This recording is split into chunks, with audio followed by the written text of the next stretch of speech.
আসসালামু আলাইকুম। Science behind the স্টোরির আরও একটি গল্পে আপনাকে স্বাগতম।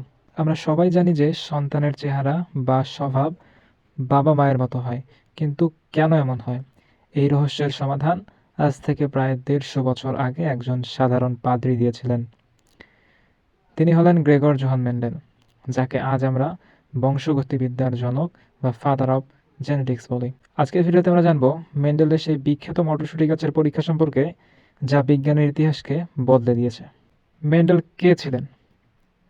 মেন্ডেল 1822 সালে আফ্রিকায় জন্মগ্রহণ করেন।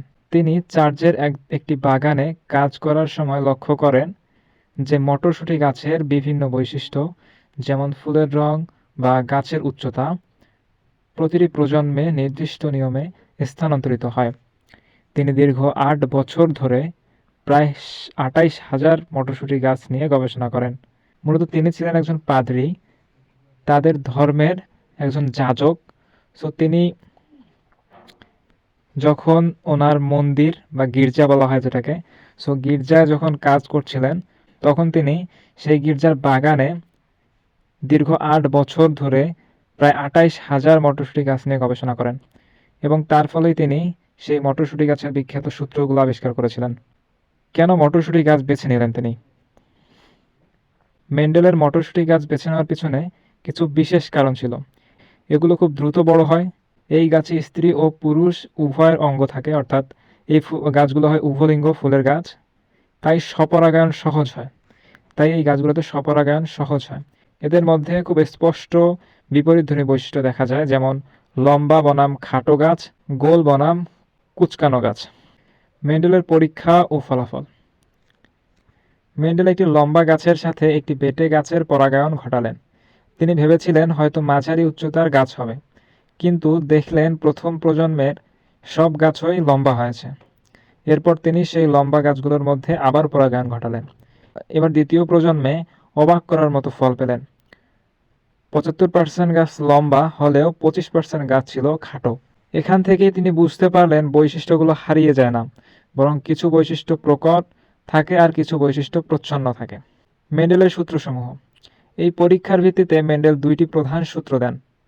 পৃথকীকরণ সূত্র: প্রতিটি বৈশিষ্ট্য একজোড়া ফ্যাক্টর বা জিন দ্বারা নিয়ন্ত্রিত হয়, যা জননকোষ তৈরির সময় আলাদা হয়ে যায়।